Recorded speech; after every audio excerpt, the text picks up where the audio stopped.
Welcome back. Welcome back. There's one thing I wanted to know. What is behind your window? Behind my window, I see it's not a window actually. It's a roof. I see the seagull just watching very strangely at me. But there are very interesting things you see. Balloons. Merely. What kind of balloons? Then trees, Turkish coffee, old town buildings, sunshine, flowering lilac bush, sun, the sun and a beautiful garden, my bike on the balcony. Oh wow, balloons sound festive. Festive. Here's Sun and Trees by Christine, apple tree, Beate, a small pond with ducks in it, a lot of trees in the garden, sunshine and robot lawnmower on work. Very convenient. Then sky, big beautiful trees, clouds, not much of sun. I see the world without the COVID. Who would like to wear my glasses? The question goes by Welcome Birdie Limited. And Elina, I can observe rooftops of Cesis, Old Town. Greetings from Cesis, everyone. I love Cesis, says Andra. And colorful balloons by Merely. Thank you very much. Now we know where are you and what you can see from your window. Now, we will go on with Baltic United Kingdom Social Entrepreneurship Forum, and Impact Stories is one of the most interesting parts of this event. We will hear the most valuable part, and there will be the knowledge, experience, and inspiration, hopefully. 5 stories from social entrepreneurs on social entrepreneurship and building business partnerships, which were mentioned very often today. Questions still can be asked, and those will be asked to the speakers right after their speeches, but if they will leave us some time for questions. So now, please welcome. We'll begin with founder and CEO of Pirmas Blinas, Lithuania, Tim van Viek. Tim, you're on. Hi, everyone. Hello. I will share my screen. Can everyone see it? Yes, if you please just go full screen. Yeah, I'm trying. Yeah, now it is.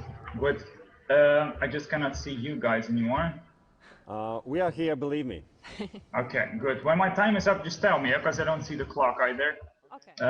But I'll manage. Hi, everyone. I'm Tim. I'm from the Netherlands, which is not in the Baltic States, of course.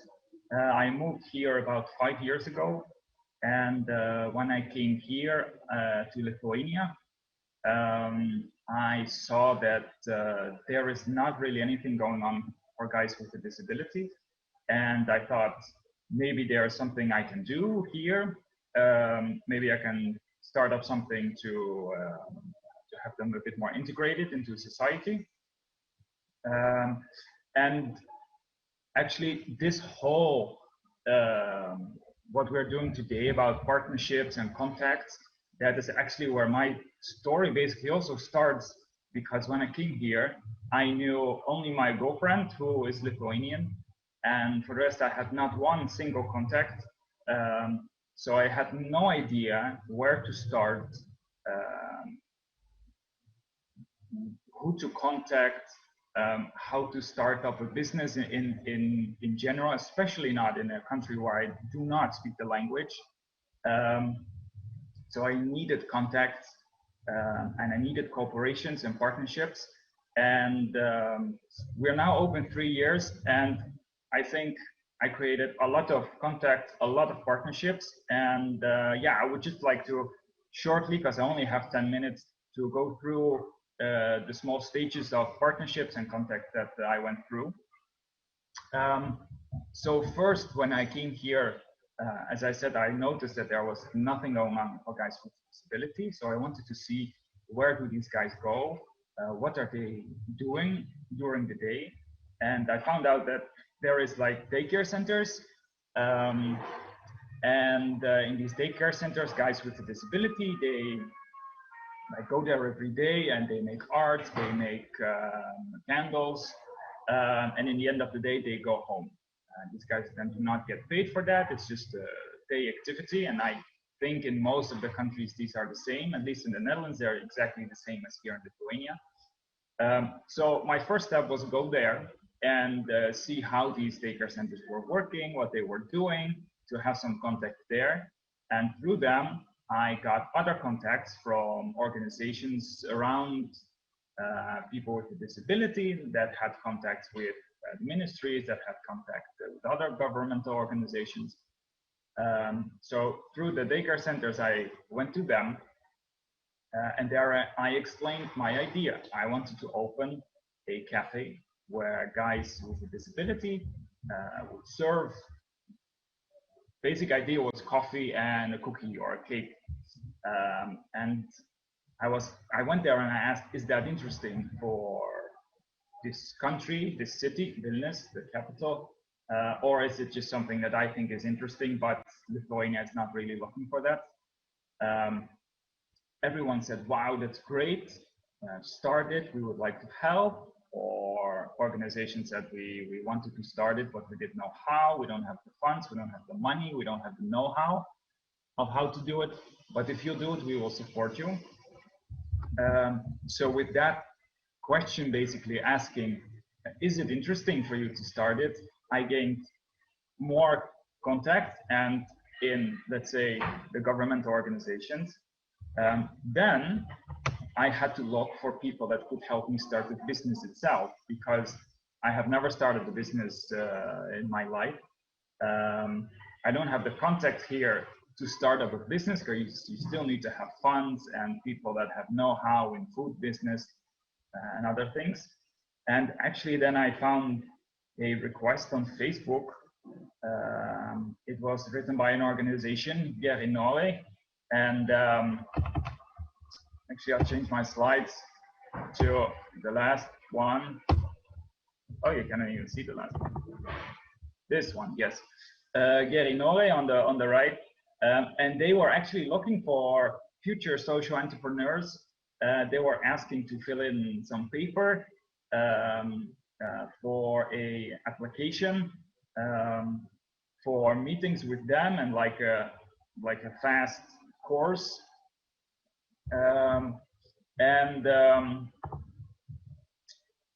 So I saw that about 10 minutes before the deadline, and apparently that request had been for a couple of weeks, but 10 minutes before the deadline, I saw their opening for this. So I jumped in it, I wrote as fast as I could, and I joined.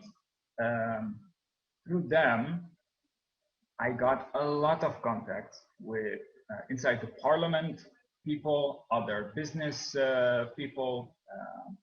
I got partnerships in banks. I got a lot of other contacts through them. And they have been super important still, because they're still kind of partners from us. We work together for presentations and other activities. Then I kind of decided what I wanted to do, and what I wanted to do is this. I wanted to start a pancake house, let's say. The guys I wanted to hire, because it was still a social thing, were these. This is our team. It's a bit bigger now. I wanted to hire guys with a disability, and not just give them practice, so not just unpaid work, but actually give them a salary. And the goal from us was actually to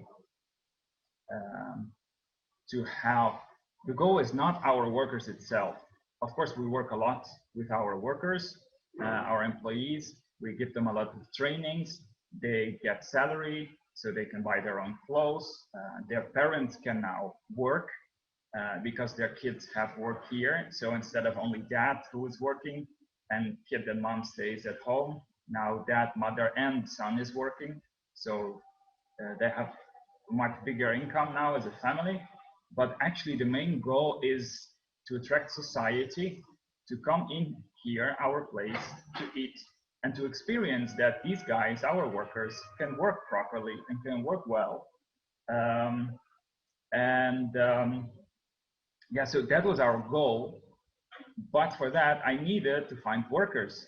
And I thought that would be super easy, right? Because there's no other business in Lithuania that is hiring guys with a disability, not that openly as we do at least. So I thought that would be super easy. And it turned out that was very difficult because people actually didn't trust me, as it turned out, as being a foreigner coming here, starting up a business that no one really understood. And then I want to hire guys with a disability. So later I heard that parents who have kids with a disability that can work properly, they came later to our place and said, my son can work in your place. And I said, yeah, well, I called you when we started. And he said, no, back then we didn't know who you were. We thought maybe you had bad intentions. Maybe you wanted to just use our child. So it was super hard to find workers because we needed five employees we wanted with a disability. And on ourselves, we found only one. And the others we found through other organizations, through the Down syndrome organization, through SOPA, which is a job coach agency for guys with a disability. Tim, excuse me, you have 2 minutes left. 2 minutes left, good. So these contacts we still have and we keep very, very close. And we found that the contacts of these organizations, they're actually the most important thing and the reason we're still open. For example, with the Down syndrome organization, we have after they found 2 workers for us, because they asked all their base if they knew people that might want to work in our cafe, our restaurant. And after that 2 years, we didn't do anything with them. But later we started to have lessons about Down syndrome. We invite schools here with classes and we organize these lessons where the Down syndrome organization, they prepared a lesson about Down syndrome and after that the kids eat here. Especially between the quarantines that we have basically still and before, that was basically our main income. These lessons, because we had 1 or 2 of these classes a day, which means we have 60 kids eating here, which is very big part for us. But also other cooperations we started. And what we always try to do, because we see ourselves as a business, we are not an NGO, we have no status as social business or social enterprise. So what we do, everywhere we go, we offer our products. We, for example, went to the Vilnius municipality and for help, or at least they came to us, how can we help you? We said, we don't want your help, we want to sell our products. So we sold them coupons for Christmas party, Christmas gift. So they gave 620 of their workers or something these coupons. And we try to do the same with every other company, every other cooperation. We are a business, so we are selling our product and we never just want to hold up our hands and ask for money. And I think that is where we differentiate ourselves with other organizations or social enterprises. Do I still have 5 minutes, 5 seconds? 5, just 5. Just 5, okay. So I had to speak very quickly. No, 5 seconds. I hope it was clear. Thank you very much for listening. And later I am hosting a house party where I can explain a bit more. Yes. And where I can show you what we actually do. That's a great idea, and we can feel that you can sell your product. In this case, also the house party, and that's a great way to how to collaborate and cooperate. So it is an issue of trust very often, but the product could speak for you. So thank you, Tim. One very brief reminder about the house parties. We will have like 6 house parties, and Tim is owner of one of them. And all the questions you also can ask to Tim there, and maybe find out some ways to cooperate. Thank you, Tim. Thank you very much. Well, let's move on. Our next speaker is co-founder of Merkur O, Estonia, Lauri Soosaar. Lauri, your 10 minutes, and in case you have some time for questions left, we will ask them. I'll share my screen.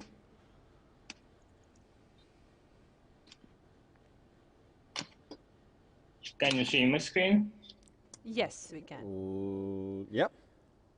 Okay, let's start. Hello, my name is Lauri. I'm a co-founder of Merkur.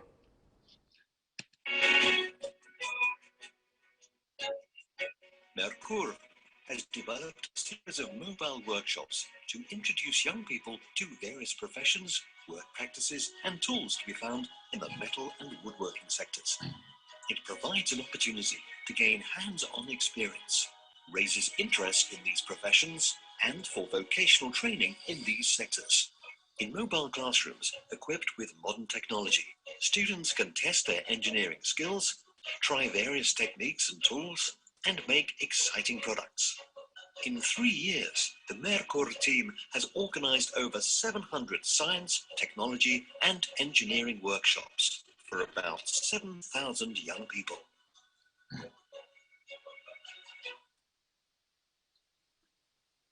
I'm a teacher, engineer, and entrepreneur. I have a strong metal sector background and worked in different metal sector companies. I got STEM teacher qualification in 2018 and focused 100% to education.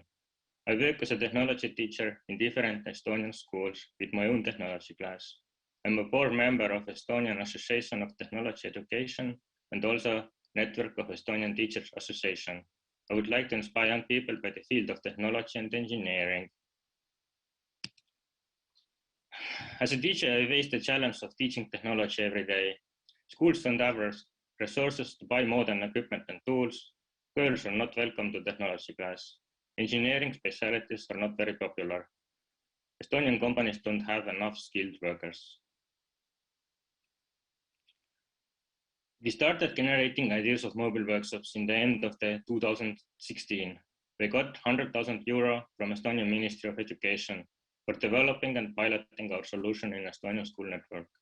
We presented first mobile workshop in April 2017, and our non-stop journey started. Here you can see what we have done. We have developed compact and mobile dream classrooms. We have built mobile workshops, equipped them with real tools and skilled teacher. We go where our youth and make together real things. I'm a teacher with my own classroom. I go to the school, open my classroom, students go in, I give my lesson, close, and next school.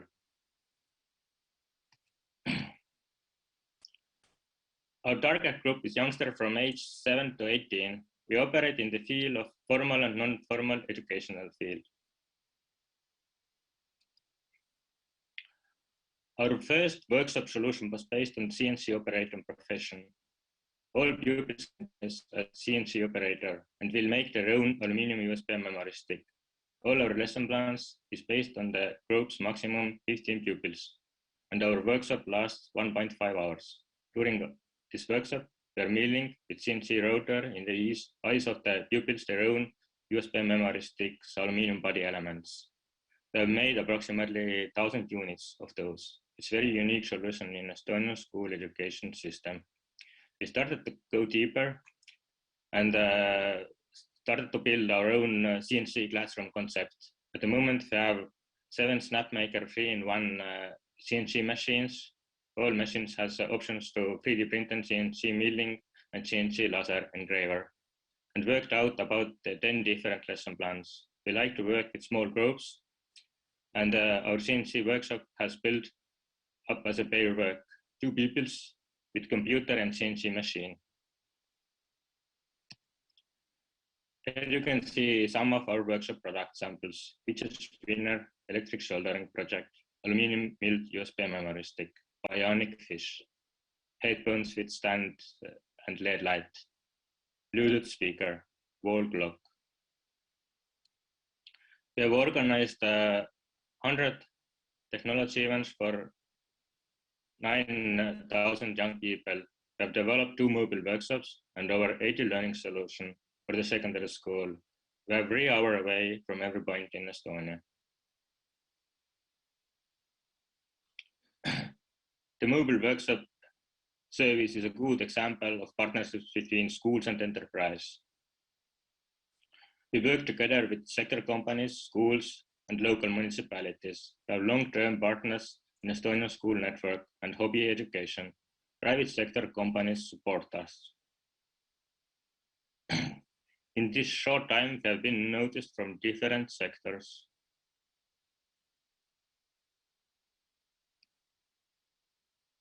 We have very big experiences with traveling with pop-up workshops, and of course we know where we can be more effective.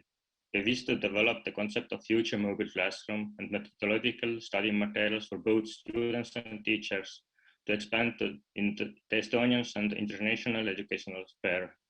Together, we could develop next generation mobile workshops. We must be faster and smarter. Together, we are better. Ideas without action aren't ideas. We have different options. We invest in youth, invest you do. Thank you. I am finished. That was, we invest in you, invest you too. That's a great line. So you're saying that if people don't come to you, you just go to them and to their doorsteps where they can't miss you. And so that's quite an active approach. And have you really been to all those places you show on the map in those last 4 years? Yes. Yes, we can be everywhere. We can put up our workshop in the village, in the forest, with generator, electricity. We only need electricity and youths. And you can't be without us anymore in Estonia. And then what is the way further on? If you see the kid or maybe an adult really interested in this, where do you take them? What do you do with them? Where do you send them? In Estonia, I have teachers in different Estonian schools. There are a lot of schools that don't have a teacher, equipment, nothing. Then I go to the school with my own classroom and I give technology lessons. We are active in formal and non-formal. We work together with youth centers, summer camps, works camps. Also, we have been unicorn summer days action. We made table tennis rackets there, 200 pieces near the bear house. So real products. If we need something, we just ask you and make it fun. Who pays for all that? So I mean, customers are paying. Local municipalities, parents, schools. We are open for every payment. Regita, any questions from you there? Amazing, Laurie. I mean, I think the business model is really great, and as Valdis mentioned, that you come to the doorstep. But what would be your suggestions to the ones listening? Where to start the partnerships, and what is your takeaway and the one thing that you would like to suggest to the other social entrepreneurs? Ideas without action aren't ideas. Act. Okay. Great. You know, you have to have a quite high self-esteem to believe that what you do could be interesting also for the others. Where did you get that? One winter we had one company winter days, and Santa Claus came in. They made fidget spinners. And youths are not going to the Santa Claus, they stayed in my workshop. That's amazing. More questions? No. No, Laurie, that was perfect. Thank you very much. Okay, thank you. All right. Yes, you can ask questions to our speakers in the chat box. And if we are not ready to address them now, we will bring them to the discussion panel, which will follow right after these presentations. But now let's ask founder and director of Barboleta from Latvia, Baiba Blomniece Jurāne. Baiba, you're welcome. Nice to see you, and I am going to share my screen soon, and I'm ready to do it. And let's start. I am Baiva Blomniece Jurāne, and Barboleta from Portuguese means butterfly, and butterfly needs special conditions to develop as butterfly, because in the start it's caterpillar. The same as child, he needs special conditions to develop as a successful person. And our mission is to open children potential, creating effective learning environment and learning tools.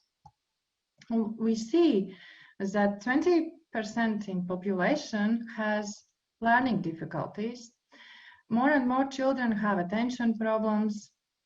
They have lack of movement, and actually they have lack of motivation and interest to learn in all systems. Our solution is balance boards.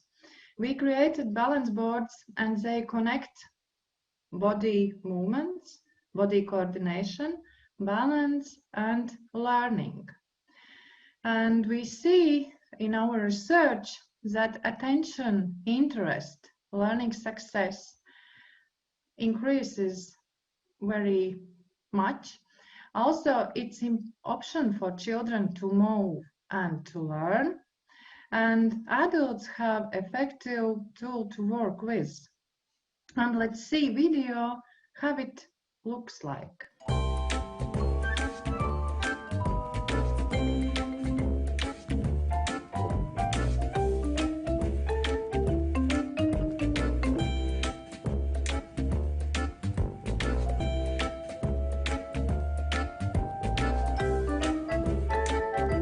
We put tasks in the sides of the balance board, and child can pay attention 4 times better.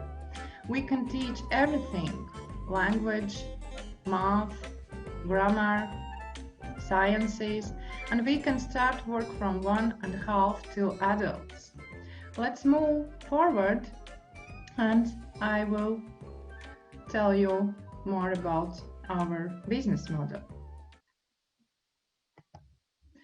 So we created online shop where we sell these balance boards, and they can be used in families, but also we train specialists how to work with these balance boards. In Latvia now we have 120 specialists. Also we have specialists in UK, in Lithuania, and in Italy. 3 years ago we created kindergarten, and now we have 85 children, and they are observing, they are learning how to analyze, how to feel, how to be happy, how to be friendly, and also they learn how to learn by self-direct, how to learn on our balance boards. This is house where is our kindergarten, we call it Learn to Learn, but there is also development center, and all families or children in Latvia can have specialist consultations. And also they learn how to swim and how to make a gym in water, because we believe that movement is really, really necessary for children development. And this is our business model in total. So balance boards and service Learn to Learn. We live in municipality of Jelgava, and of course we have cooperation with this municipality. And municipality co-finance our preschool for parents because it's determined by Latvia legislation. And sometimes they buy our service for families because of European projects. But we have also cooperation with university. And why do we need cooperation with university? University of Liepāja, They help us to adapt our methodology, and they help us to do study of this methodology.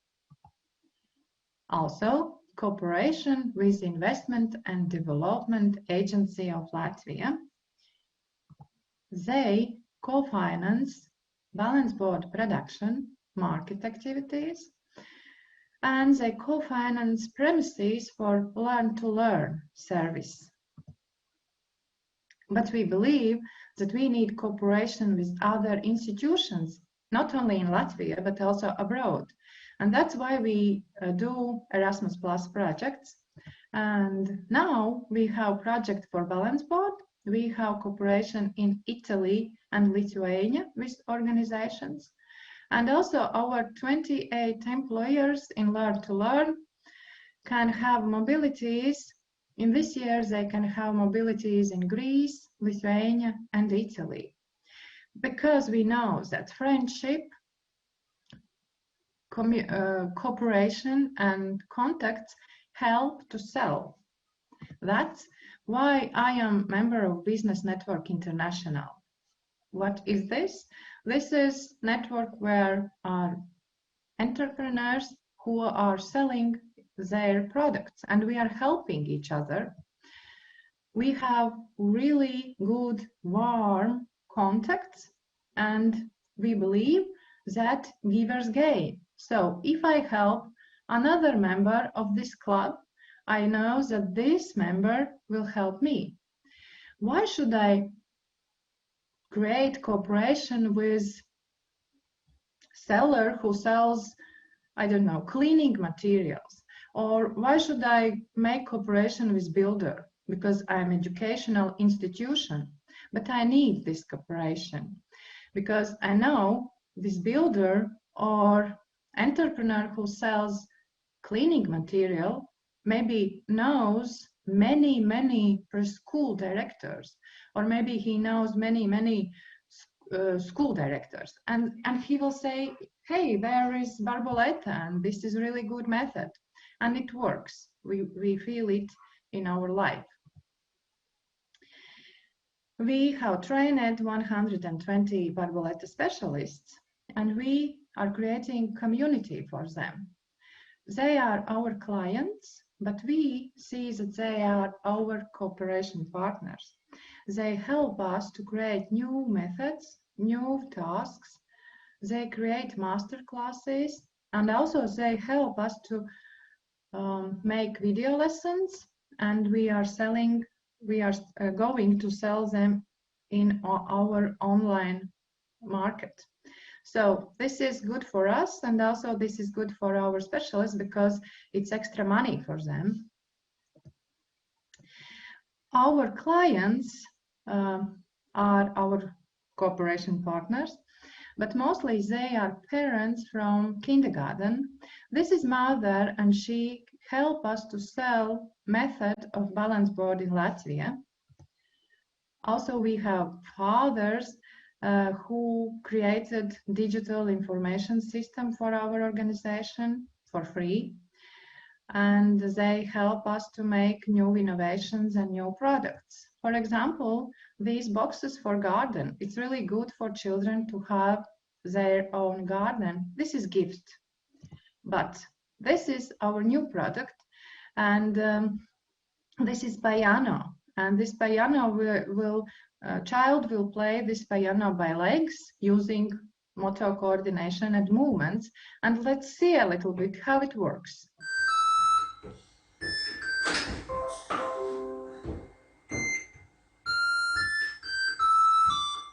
Children will do it by legs, and this is idea of our parent, and he made it. Okay, thank you for video, and let's go forward. We are buying products or something from our clients and parents. This mother are horse trainer, and we buy lessons for our children, how to feed, how to take care of horse, how to ride a horse. And now today we will have end of our learning season, and we will have a party But we are not going to buy cake in big or known bakery. We bought these cakes from our mother whose child comes to in our kindergarten, because we believe that we have to give, not only to take. Givers gain. It's our belief, and I am asking you, let's learn in motion. It's more better. Thank you. Thank you. Thank you very much. By the way, when you were mentioning balance boards, I suddenly came alive. Why? Because motorcyclists really need these all through the winter. They need these balance boards to learn to balance on the motorcycle. Have you a special motorcycle balance boards, please? Actually, I didn't get questions, sorry. Okay, I understand. There are balance boards motorcyclists use because they have to train their balance to be better on the motorcycle, and that's what they do during the winter time. I wonder if you have a special motorcyclists balance boards. We have balance boards linked together with learning, so motorcyclists will use it, but it will be boring for them after 1 month, because there are only one pass. All right, yeah, okay.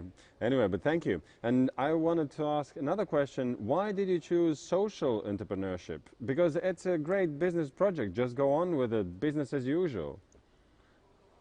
Because I am a social entrepreneur in my heart, and when we started to work without entrepreneur, I just work as a psychologist with children, and I found that we are taking quite big money from families, and it's quite hard in Latvia to pay for our service. Our service is really good, but it's quite expensive, and I were looking for possibilities how to reduce their costs, and I found social entrepreneurship. So if specialists buy from us this method or balance board, that means in our development center, children will have lower cost for their consultation. Mm-hmm. Thank you. Regita. Baiba, thanks a lot. Yes, and I think that's a very great business model where you have a product, you have a service, and you find a way how to really like tangle it together and how to use both, sell both, and basically like it works together. That if you cannot maybe sell that much balance board, then you have a kindergarten. So very interesting business model. How did you come up with that?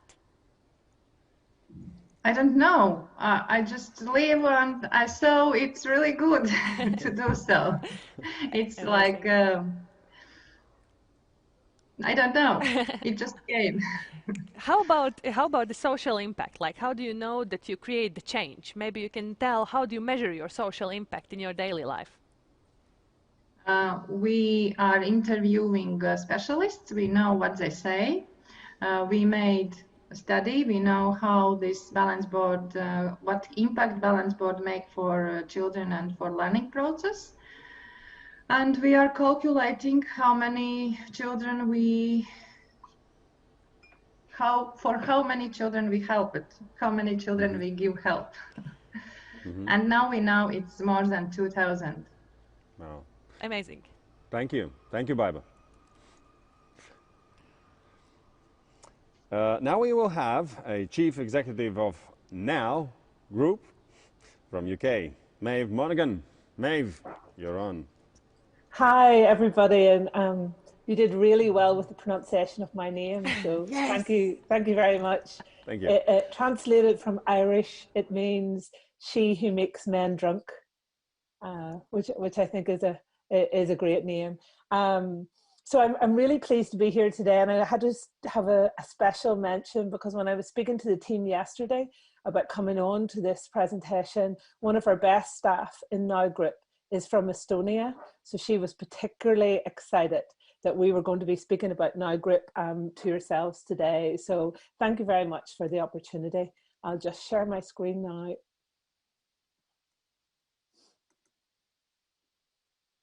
And just let me know when you can see it. Oh.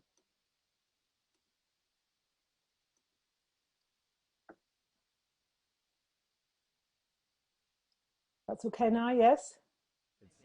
It's okay now, group. Yeah, okay, yes. So Now Group is a charity and a social enterprise, and we support people with learning difficulties and autism into jobs with future. So I was particularly interested in hearing from some of the previous speakers today.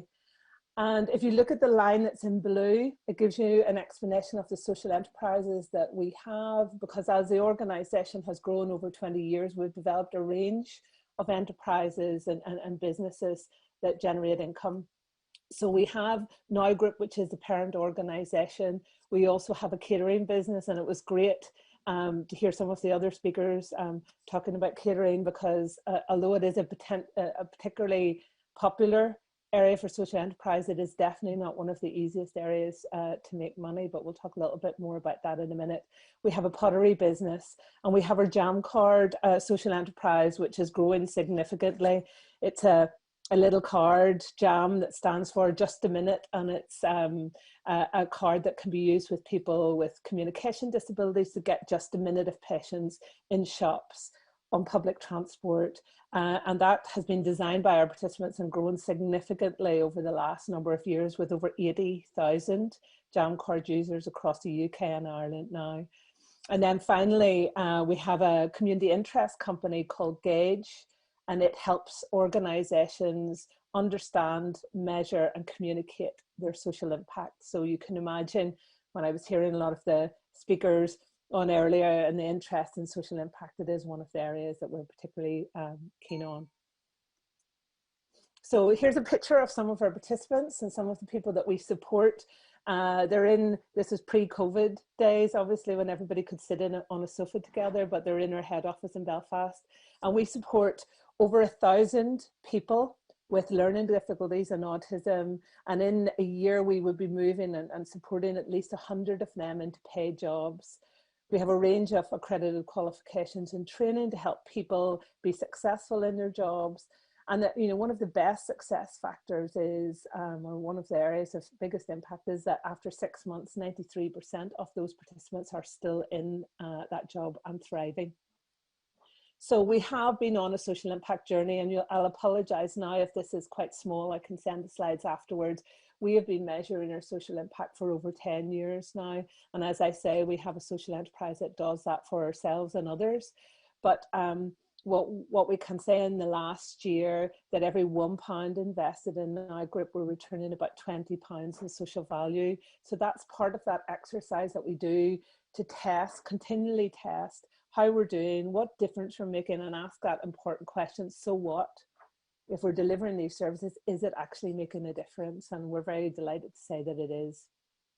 And here's an example of one of the impact stories with one of our participants in her paid job in a bar, which are just reopening again in Northern Ireland, in Belfast, in a full-time job. She has autism. She loves this bar. They're a particular supporter of Now Group. They're a jam card friendly business as well, so they actively encourage people with communication difficulties to feel welcome in their bar, and they employ a number of our participants. And I think that's one of the examples of really, really good partnership. When it works well, it really does make a difference to individuals' lives. What I wanted to really talk about today, when I was asked to talk about cooperation and collaboration, I thought I would use the example of our catering business, which is Loaf Catering. It has grown significantly over the last number of years. It turns over, pre-COVID, about £1 million a year, when we've great plans to increase that to £2 million in the next 3 years. We have 6 cafes. The yellow one you see in the top right hand corner is owned by us. We bought the building. It was a burnt out bar in West Belfast. We have bought that and regenerated that into the beautiful building you see now. And one of the biggest areas, I suppose, when we talk about scaling, it's been important for us because catering, as I say, is not one of the easiest areas to make money. So we have a very clear business model for making that work. And we also have collaborated with local government We have competed against the private sector and won a tender. We're the catering providers for Belfast City Hall in the local council municipality. And we also have the catering contract with the National Museums for Northern Ireland. That's a significant, sizable contract that has been won in competition with private sector businesses. And we operate 3 cafes in the museums in Northern Ireland. And I suppose that collaboration works right across business as well, because along with the cafes, we also have a food delivery business to businesses. And about 60% of our income in the Belfast area is food delivered to businesses, and we are their caterer of choice, and we are in their supply chain. So some of the other previous speakers spoke about that. We don't ask for fundraising donations. We ask for businesses to put us in their supply chain. And by doing that, they get a really good quality product. They get a social return themselves, and we get the income so that we can deliver the social value, and it works very well. I think one of the areas of opportunity that we see in Northern Ireland now as we start to scale our business, that we are calling for other social enterprises to come into our supply chain as we grow and deliver more business and more food. We need suppliers to supply us, so we have a call out to social enterprises to do that with us, and I think that's a real opportunity for growth. I encourage organisations not to try to set up loads of social enterprise cafes, because they are difficult to sustain, but the opportunity is more for us to work in a supply chain collaboration, so all of us can make money and deliver social impact. So just to try and summarize some of my points, that piece around looking at local supply chain collaborations is one of the most exciting areas, I think, of development for us. You know, we have cafes in signature buildings in Northern Ireland with lots of tourists and lots of footfall. So the more product that social enterprises can make and sell to us that we can sell on, it's just good for business all around. We also collaborate with business and academy partnerships. So for instance, in our catering academy, we work with 6 organizations. We deliver accredited training programs, and then they would recruit at least five of our participants at a time. So we are actually moving significant numbers of people into paid jobs. And I think that's the focus for us, the progression from people away from our business into important jobs, valued jobs in local businesses that are sustained jobs, and it makes, I suppose, it helps businesses look at inclusion and diversity within their own organisation, but it means that they're also reflective of the communities in which they're working. And businesses tell us that it is good for business to employ our participants. We have lots of, I suppose, lots of opportunity coming down the line to contract more with local government, to look at contracts that are sustainable. We don't tend to tender for contracts where we don't think we'll be able to make money. We will want, you know, it's not a charity offer to business. We don't want to operate cafes that nobody else wants. We want to tender with the private sector and win significant contracts. And I suppose at the end of all of that, all of this business is to help drive our mission and to deliver inclusion. And for us, it is just so important that we make people feel really, really important and feel that their work is appreciated and has value. That's really the summary of my presentation. You can check out our other social enterprises on our website, and I'm more than happy to take some questions later on. Thank you very much for the opportunity. Maeve, thank you. Thank you very much. I've one question straight away. Buying that bar you mentioned, you rebuilt, that was just a convenient deal, or was a kind of idea or message behind it? Well, yes, very good question. It was a building, it's a really well located building right across from the main hospital in Belfast. So the footfall, there's 4,000 staff members with a little pedestrian crossing. So we have a customer base right across the road, but it's also in a very deprived area of Belfast that was really run down after the Troubles in Northern Ireland, and nobody thought it would work. So I love a challenge. So we bought the bar because the area needed something beautiful in it. It needed something, it needed renovated, it needed something beautiful, and it needed something that was going to create opportunities for local people. So that one is one we're particularly proud of. A little more general question, because I'm following also the Brexit issues, and also Ireland and North Ireland is mentioned there. Is there anything what is affecting you directly as a social entrepreneur? Honestly, at the minute, no.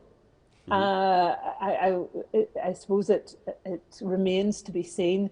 We operate in Northern Ireland as part of the UK, but have registered in the south, in the Republic of Ireland now, and will work across both jurisdictions. So I think there's probably more opportunities in relation to it, but just as an individual citizen and as a mother, I think that the challenge for us is we still feel very European, and I'm personally distraught at Brexit happening. But I think in relation to the business side, not yet. Maybe a little bit around food, supply, but nothing that we can't sort out, thankfully.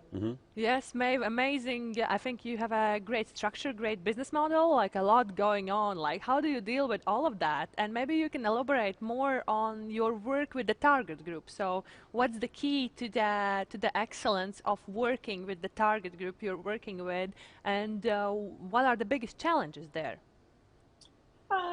So I think in relation to working with the target group, it's about raising people's expectations. The challenge we find, because we're a social enterprise and because we work with people with disabilities, people don't expect enough of us.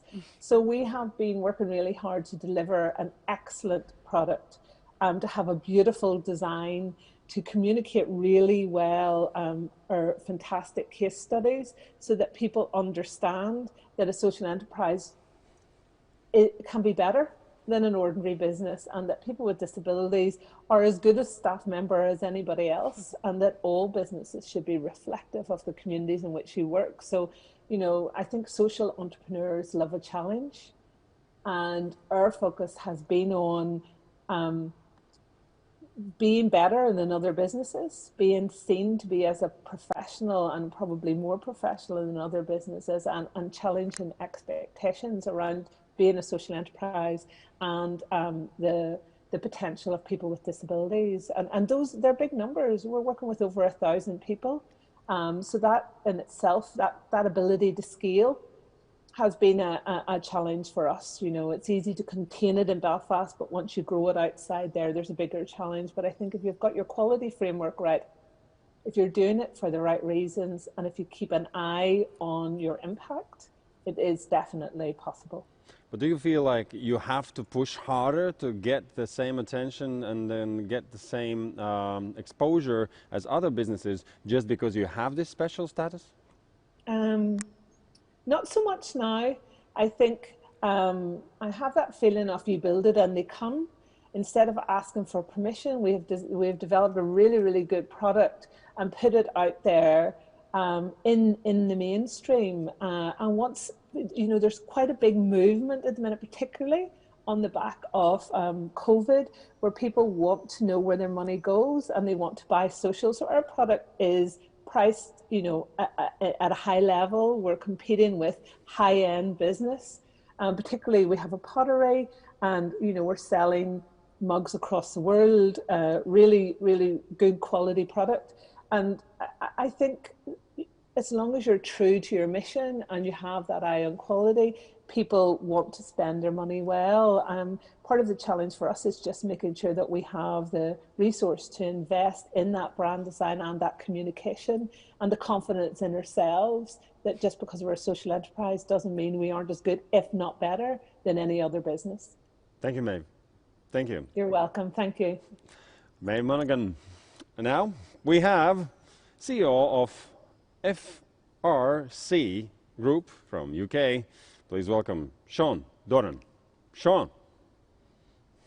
Hi there. Good morning, Hello. everybody. Hi. Nice to have you. Yes, thanks for the invite. Do you want me to go straight into my presentation? Yes. Yes. Okay, so hopefully that's shared on screen. Yeah, can you see that? So, I'm Sean, I'm the Chief Exec of the FRC Group, and we're a group of social businesses with the mission to end furniture poverty. I'd just like to pay respect to the founders of FRC Group. So this is us in 1988, although it looks like the photograph could have been taken in 1888. And we are a very different business today than we were 33 years ago. And what we're about, as I said earlier, our mission is to end furniture poverty. And we define furniture poverty as those people who don't have the money to buy the essential items of furniture that we believe we should all have in 2021. And our charity, our campaigning charity called End Furniture Poverty, spent a lot of time in researching the reality of people who don't have much money and the essential items of furniture they should have. And this is the list of items that we believe to be essential. I mentioned that we started 32 years ago, and we've grown considerably from that very small charity we were then. And our last published accounts for 2019-20 show these figures in terms of performance. And the bit I would just like to bring people's attention to for this presentation is the level of grant income that we have against our overall income. So we generated an income of about 13 million pounds, of which only 25,000 was grants, and that was a grant for a very specific purpose. So we've moved over our 33-year period from being very grant dependent in the early years, and most of those grants came directly from the EU. For many years, Liverpool, where we're based, was an Objective 1 area, and there was an awful lot of money coming into the area. And at that time, there were over 200 social enterprises in Liverpool alone who were all candidly being supported by European grants that were being propped up. And once those grants disappeared and were directed to other states within the European Union, that number of 200 plus social enterprises dropped to about 10. So there's a bit of a learning lesson for people there. Anybody who's in receipt of grants at the moment, you really do need to have a plan that moves away from that, and ideally towards earned income rather than any other form of income. So a bit of a snapshot of where we are at the moment. 2021 was an even better year for us, but as we all know, that was a very unusual year. So history will tell whether that shows a sustained improvement in our performance or whether it's a one-off due to COVID. We operate very much on a double bottom line basis. So every business we operate, every decision we make will take into account the commercial return that we will get, and also the social return, the social value that we will create. And we need to have a blend of both of those in each of our operations. And people sometimes say to me, often say to me, which is the most important? And in truth, neither is more important than the other. Both are essential for running a successful social business. And it's the blend, it's the management of that that is the important piece of it. I was asked today to talk particularly around partnerships, and in truth, our partnerships, our sort of language that we use around partnerships is more about customers.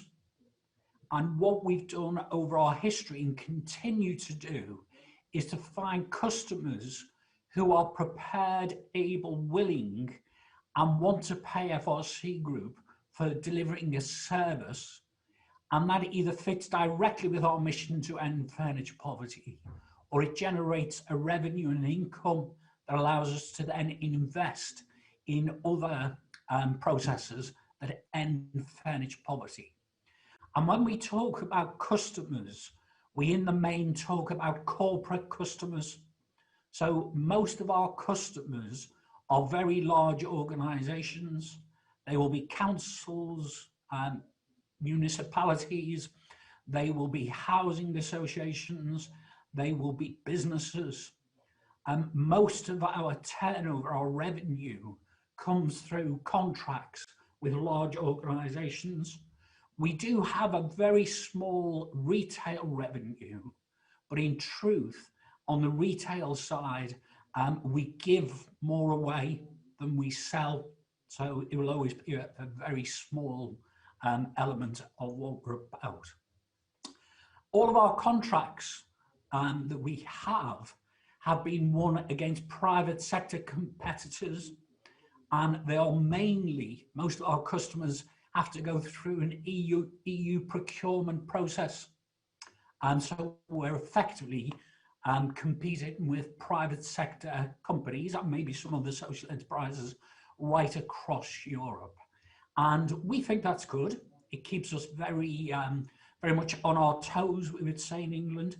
It means that we have to provide a really good level of service, and we have to be an efficient business. The other bit I'd just like to point out is some of our growth in recent years has come through the acquisition of private sector companies.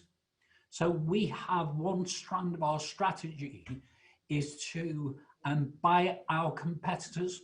So if we have a particularly strong competitor that we are struggling to compete against and win contracts against, latterly our approach has been to negotiate with that competitor and see whether we can acquire them. And in recent years, we've acquired 3 private sector companies and then reversed them into our social enterprise structure. And we're currently negotiating with another one of our private sector competitors, which, if that happens, and there's no guarantee it will add an additional approximately £5 million to our turnover, bring more people into the business, and mean that the people who we're looking to help and the social value that we create will increase dramatically also. What I'd now like to do is to just show you a few examples of things that we do and how we've been able to find a way to find a commercial solution that allows us to do things that are very expensive to do and we wouldn't otherwise be able to do if we didn't have that revenue stream coming in from somewhere. So one of the ways in which we end furniture poverty is by giving away great quality unwanted furniture to people who don't have much money. And here in the UK, there's an awful lot of great quality furniture that people get rid of because they are moving house, they're moving into a smaller house, relatives may have died. People just feel they want a change of decoration and they want to get rid of good quality furniture that they currently have. And we want to be able to access that good quality furniture at scale and then give that away to people who don't have any money. And one of the ways that we do this, the way that we do this is by finding people who have a problem with a lot of furniture they want to get rid of and then charging them for the service of managing their problem that they have with furniture. And as an idea of scale, this business makes about 60,000 individual collections every year. And we collect about 300,000 items of furniture every year, many of which are in very good condition. And once we repair them, we're able to give them away to people free of charge. And we've done that by finding a customer, which is businesses, municipalities, who pay us to provide that service to them. Another example is unwanted mattresses. Within those 300,000 items we collect every year, we collect about 15,000 unwanted mattresses, of which about 6,000 are in good enough condition to be reused if there was a way to clean them, sanitize them, and fumigate them. So we've invented, which you can see there, the world's only mattress cleaning machine, which cost us about £130,000 to develop. And the way we cover the cost of this is by providing a service to hotels and student accommodation to take away their unwanted mattresses, or to bring them to our machine, clean them, and take them back to the hotel. And either way, we make a charge for that, which provides a revenue, which allows us to run the machine and the operation, and covers the cost of giving those mattresses away free of charge to people who don't have the money to buy a new mattress. Similar situation with our IT reuse business. We collect thousands of items of IT every year, and we data wipe them, reinstall Microsoft software, and then we give them away to people who don't have any money.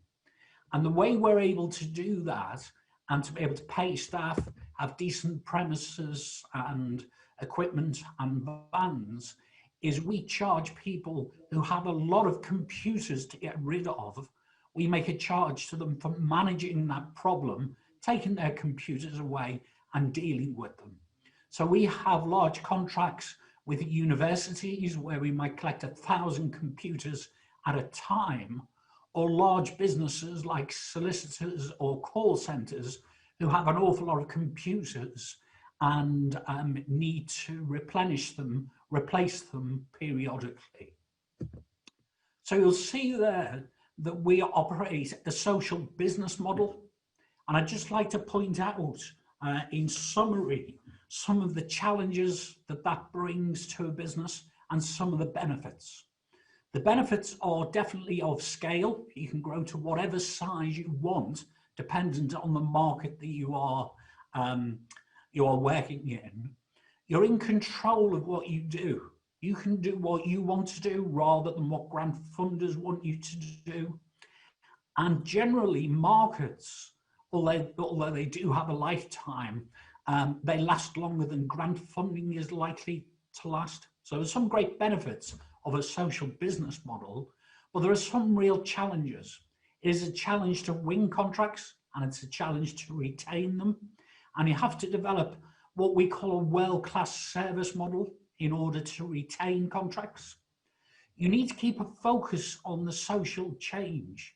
There's so much happening when you win big commercial contracts that it would be easy to lose sight of the social mission. So you need to make sure you're on track with that and have very robust measures to be able to identify the social value that you create and maximize that. And at the heart, the biggest challenge I have is probably finding the right people to operate in what is not a straightforward business environment. And we find that people either absolutely thrive and are brilliant, or they fail very quickly. I can normally tell you within a month of recruiting someone whether they will be here for 20 years or whether they will be leaving very quickly. So there's some of the challenges. And top tips to anybody who's thinking of moving down this model would be to identify the change you want to see. In our case, it's ending furniture poverty. Identify how you can commercialize this, how you can develop a revenue stream that allows you to do that. And in that process, you need to identify customers, both markets and individual customers and opportunities. And one of the points Maeve made earlier, you need to be more professional, you need to be better than your private sector competitors on the baseline service. People are expecting you to be very well intentioned, but not very good at delivering the service. So you need to be even better than your competitors. And our approach is only once we've established our credentials as a great service provider, would we then bring in the added value that we can deliver around our social value mission. And I would always recommend you do it in that order. Get your commercial abilities established first, then move on to your point of difference and how you are better than your private sector competitors. And back to the previous slide, it's not good enough to tell people you are better. You've got to prove you are better and prove it over the life of a contract if you have any chance of re-winning that contract at the end after 3 years, 5 years, 7 years, whatever. And finally, I'd just like to say good luck to anybody who's embarking on a social business mission. It isn't easy, but equally it's not the hardest thing in the world. And it is very, very rewarding for you and any of your team who are working with you. So that is the end of my presentation. I'm more than happy to take any questions if there are any. Thank you, Sean. Thank you very much. We have one question. Do you think it is possible for social enterprises to go big and scale and replicate their business models, or they are bound to stay small? You mentioned big numbers, I must say. But could you, for example, go like worldwide and become a network, and you would have like two main, I would call them brands, like unwanted mattresses, pre-loved furniture. By the way, do you own the copyrights to them? We do. We do. You do? Yeah. We trademark all of our brands, all of our operating brands, and we either patent or register the design rights on any processes that we develop, depending on what's applicable. Have you already sold it like a franchise, for example, or as the patents for somebody else to be used? No, for instance, so to answer your question, yes, I think social enterprises can reach scale, defined scale, certainly a lot bigger than any social enterprises that we've seen. And certainly from our point of view, our last 3 businesses that we've launched, we've hardwired scale into them from the outset. We have a number of businesses that we simply can't scale. They were established many years ago and they're very much of a certain place, a certain set of conditions. But now we know that furniture poverty is a national, global problem, and we want our solutions to be scalable. So the mattress machine that we just talked about there, we literally only launched this 2 months ago, but part of it, part of our rollout is a license program for the mattress machine. And we're also currently developing a full-blown franchise program for it, because we know the scale of the problem is more than we can solve. So we see ourselves very much as sort of front runners. We will establish, take the risk and prove the solutions, and then look to roll that out so other social enterprises can buy licenses or franchises, or in some business models, it's on more of a sort of free source data.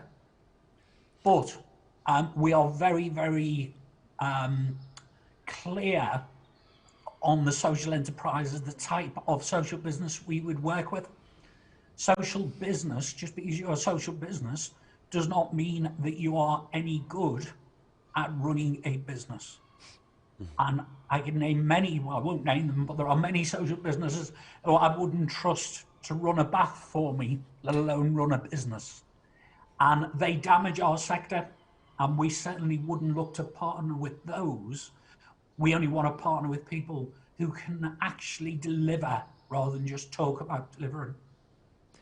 Amazing, Sean, amazing. I think you are really tackling a very important challenge, which is huge, and it's huge worldwide. And I think it's a lot about greens and sustainable things again, right? About the upcycling and about doing doing those things. But we had a question actually on our chat on how is impact measured for green tech and clean tech companies, and how do you think, when are they counted as social enterprises? And how do you think, like, are all of those green tech companies also social enterprises? What is your take on that? Oh, you said you had a question. There were about 4 questions. That's Regita. I don't think all green tech companies are necessarily social enterprises or social businesses, and I don't think they have to be.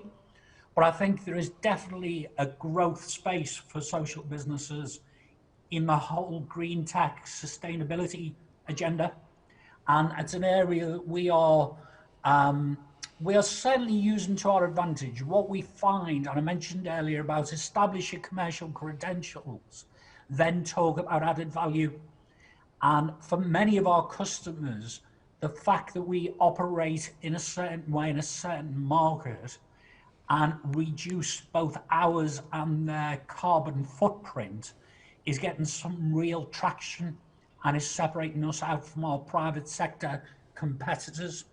So yeah, I think the future for many social enterprises does have a sustainability element to it. You don't have to be a social business to be operating in the green tech space. And the question about measuring social value, we've been measuring and publishing social value reports for 22 years, I think. And the nature of that changed over time. And we like to think we've now sort of moved out of the social value measurement arena and into the social value management arena. So now our conversations are very much around, if we make an investment into process A, how much social return is going to be created? And if the investment was into process B, what would the social return look like? And that management, not just reporting, not just measurement, allows us to make some relatively sophisticated investment decisions, taking into account both the commercial return that we need to see and the social value return that we want to see.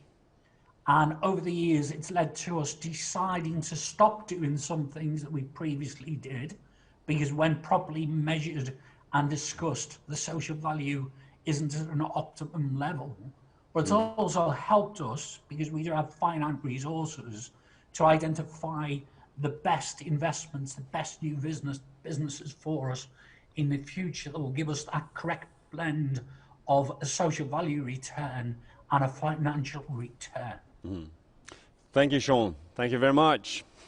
That was Sean Dorn, CEO of FRC Group UK in social entrepreneurship since 18th century, obviously. Thank you. Well, pre-loved furniture and unwanted mattresses. Now, let's see the graphic recording of impact stories. Wow! That's something. What an impact is that? That's it. Thank you.